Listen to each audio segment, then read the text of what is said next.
Black and white தமிழர்களுக்கு அன்பான வணக்கங்கள். திரை இசை ஆராய்ச்சியாளர் தியாகராஜன் நம்முடைய இணைந்திருக்காங்க. சார் வணக்கம். நமஸ்காரம் சார். சினிமால தேவா, தேனிசை தென்றல் தேவா அவருடைய வருகை எப்படி இருந்துச்சு? எந்த காலம், எப்படி அவருடைய சினிமாக்கள்ல இசையமைப்பு இருந்துச்சு? திரு தேவா அவர்கள், நான் ராஜாமூர்த்தி செட்டியார் ஸ்கூல் மந்தவடியில் ஸ்கூல் படித்தேன். தேவா சார் எனக்கு ஒரு 6 வருஷம் சீனியர். சபேஷ் முரளி அவரோட பிரதர்ஸ், தம்பிகள் 2 பேரும். சபேஷ் என்னோட கிளாஸ்மேட்டு, முரளி எனக்கு 1 வருஷம் ஜூனியர். அப்போலேருந்தே எனக்கு நல்ல பழக்கம் உண்டு. 1970s, பிகினிங் ஆஃப் 1970s பழக்கம் உண்டு. அங்கே விசாலாட்சி தோட்டம் அபிராம்புரத்தில், மெட்ராஸில், அங்கே ஸ்லம் கிளியன்ஸ் போர்டில் அவங்க இருந்தாங்க. அப்போலேருந்தே பழக்கம். இன்ஃபேக்ட் என்னென்னா, அந்த ஜெயராஜன் எங்களுக்கு பிடி மாஸ்டர் இருந்தார். அவர் யாருன்னா தாராபுரம் சுந்தரராஜன் பிளேபேக் சிங்கர். இந்த செல்வம் படத்தில் உனக்காகவா நான் எனக்காகவா உன்னை காணவா எனில், இந்த பாட்டில் பாடினவர் நல்ல ஞானஸ்தன். அவரோட தம்பி தான் மிஸ்டர் ஜெயராஜ், எங்களுக்கு பிடி மாஸ்டர். பிடி பீரியட் முடிஞ்ச உடனே அந்த வேப்பமரத்தடியில் தியாகராஜா வாடா அப்படின்னு சொல்லிட்டு என்னை கூப்பிடுவார். அப்புறம் சபேஷ் முரளியை கூப்பிட்டு அங்கே ரூம்லேருந்து பிடி ரூம்லேருந்து ஹார்மோனியம் டோலக் எடுத்துகிட்டு வான்னு.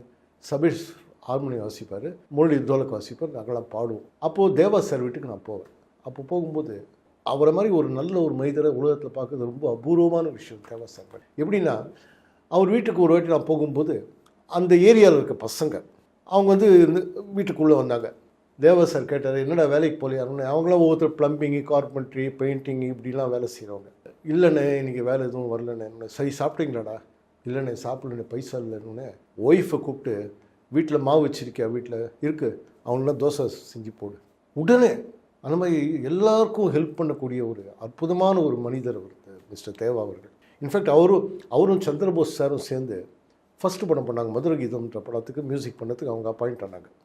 இதுக்கு முன்னாடி போனோம்னா அவங்க மியூசிக் எங்கே ஆரம்பிச்சுன்னா, காமேஷ் ராஜாமணின்னு சொல்லிட்டு லைட் மியூசிக் ஆர்கெஸ்ட்ரா 1960s எண்டில் ஆரம்பித்து கொடிகட்டி பிறந்தாங்க அவங்க. First light music very successful. Kamesh Rajamani ஆர்கெஸ்ட்ராவில் யார் யார் இருந்தாங்கன்னா, சந்திரபோஸ் இருந்தார், தேவா இருந்தார், சிவராஜ் ஆனந்த் 2 பேர். ஆனந்த் ரிதம் பாப்பார், சிவராஜ் கிட்டாரிஸ்ட்டு, திவாகர்னு ஒரு மாஸ்டர் பியானிஸ்ட், அவரோட சன் தான் சிவராஜ். அவருக்கு மியூசிக் டைரக்டர் திவாகர். சிவராஜ் ஆனந்த் இருந்தாங்க யார் காமேஷ் ராஜாமணி டீமில். சந்திரபோஸ் தேவா இருந்தாங்க. ஏவி ரமணன் உமாரமணன் அங்கே பாடிட்டு இருந்தாங்க, அங்கே இருந்தாங்க. சந்திரன் ஒருத்தர் பாடிட்டு இருந்தார், டிஎம்எஸ் வாய்ஸ்லாம் பாடிட்டார். அப்புறம் ஒரு காலகட்டத்துக்கு மேலே சந்திரபோஸ் தேவா தனியாக வந்தாங்க, சிவராஜ் ஆனந்த் தனியாக போனாங்க. ஏவி ரமணன் உமாரமணன், ஏவி ரமணன் மியூசியானோன்னு ஆரம்பித்து தனியாக ஆரம்பித்தார். சந்திர சாபரின்னா அவர் தனியாக ஆரம்பித்தார். ஸ்ரீகாந்த், நடிகர் ஸ்ரீகாந்த் மாதிரி அச்சாசலாக இருப்பார், மயிலாப்பூர் சேர்ந்தவர். அவர் இப்போ இல்லை. அவர் அந்த மாதிரி அந்த டீம் அங்கேருந்து தான் எல்லாருமே பிரிஞ்சு போயிட்டு ஆர்கெஸ்ட்ரா இது பண்ணாங்க. அப்போ ஃபஸ்ட்டு கம்போசிங் மதுரை கீதத்தில் நான் ஸ்லம் கிளியன்ஸ் போர்ட் பட்டினப்பாக்கத்தில் ஃபஸ்ட்டு கம்போசிங் நாங்கள் அவங்களோட இருக்கேன். அந்த சப்புன்னு மீரான்னு ஒரு சாங்கு, இந்தியில் வர சாங்கு அப்படியே அது தமிழில் அப்படியே யூஸ் பண்ணாங்க. கண்ணு எங்கே ராது எங்கே தாரரா தார, அது மாதிரி ஒரு டியூனு. ஆனால் ஃபஸ்ட்டு படத்துலேயே அவங்க பிரிஞ்சுட்டாங்க. அப்புறம் Chandrabose went on to score for nearly 100 movies. Deva தூர்தர்ஷனில் ஃப்ளோர் அசிஸ்டண்ட்டாக ஒர்க் பண்ணிகிட்ருக்காரு. ஆல்பம்ஸ்லாம் நிறைய ப்ரைவேட் ஆல்பம்ஸ், டிவோஷன் ஆல்பம்ஸ்லாம் இது.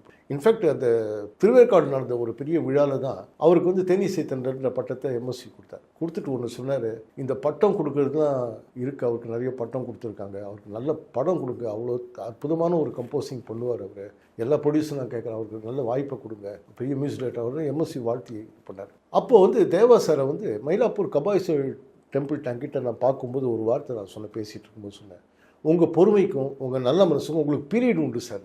அதே மாதிரி அவருக்கு பீரியடே இருந்தது. ஆமாம், பேரல் ராஜா சாரோட பேரலாக போயிருந்தார். ரொம்ப நம்ம பெருமைப்படக்கூடிய ஒரு உயர்ந்த மனிதர் தேவா. பாருங்கள், நல்ல ஹிட்ஸ் எல்லாம் கொடுத்துருக்காரு. ரஜினிகாந்துக்கெலாம் பாட்ஷெல்லாம் எவ்வளோ பெரிய ஹிட்ஸ் கொடுத்தாரு. நல்ல மெலடி மேக்கர், வெரைட்டிஸ் நிறைய தேவா சார் கொடுத்துருக்காரு. ரொம்ப பெருமைப்பட வேண்டிய விஷயம். அந்த மாதிரி ஒரு நல்ல மனிதர் இருக்காங்க இந்த உலகத்துலன்னு சொல்லிட்டு.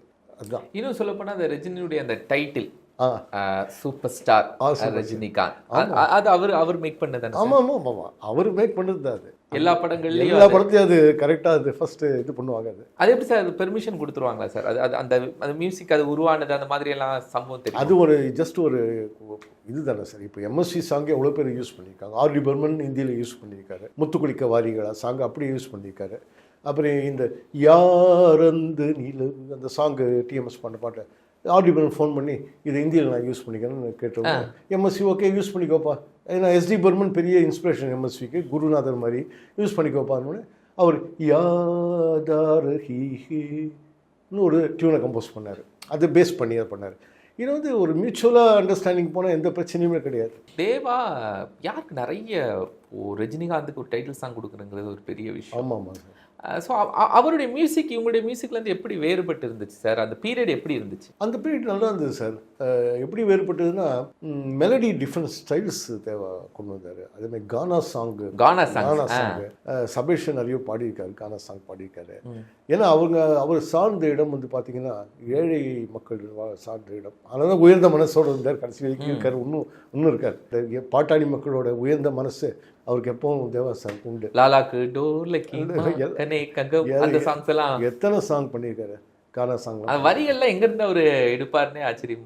அதான் அந்த அந்த விடுமுறையில் இருக்கிற மனிதர்கள் பாடுற பாட்டு கானா சாங் பீச்செல்லாம் பாடுவாங்க. அவரே சொல்லுவார், பீச்சுக்கு போவேன் நாங்கள், அங்கே பாடிட்டு இருப்பாங்க.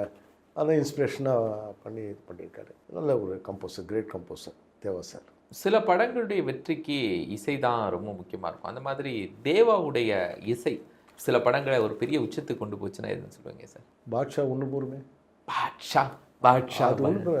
ரஜினிகாந்த்ன்ற ஒரு பெரிய ஐகானிக் ஃபிகருக்கு ஒரு மியூசிக்கலாக வந்து இப்போ ஈக்குவலாக பண்ணணுன்னா அதுக்கு எவ்வளோ திறமைகள் வேணும் இல்லையா? அது அந்த அக்யூமன் வேணும், நாலேஜ் வேணும். இப்போ for instance my name is Billa வாழ்க்கை இல்லாமல் எம்எஸ்சி பண்ணார். ஆமாம், அதில் என்னென்னா அது பில்லான்ற வந்து பெரிய ஃபிகர், பெரிய கோடீஸ்வரன், தாதாவாக இருந்திருக்கலாம், எல்லாமே இருந்திருக்கலாம். ஆனால் ஒரு பெரிய சொஃபிஸ்டிகேஷன், பெரிய ரிச்சுன்னு காமிக்கிறதுக்கு அந்த ரிச்னஸ் ஒரு பீஸில் காமிப்பார். நடுவில் ஒரு இன்டர்வியூ மியூசிக்கில் பாப்பா பாப்பா அப்படின்னு சொல்லிட்டு அந்த இதில் பிராஸில் காமிப்பார். டடி டடி டா டா டா டா டடி டடி டா டா டா டா வாம் பா பா பா பாம். சி அந்த அந்த அந்த பெரிய லெவல், பெரிய பணக்கார, பெரிய தாதானதை அந்த ஜஸ்ட் ஒரு சின்ன மியூசிக்கல் ஸ்ட்ரோக்கில் காமிச்சிருவார்.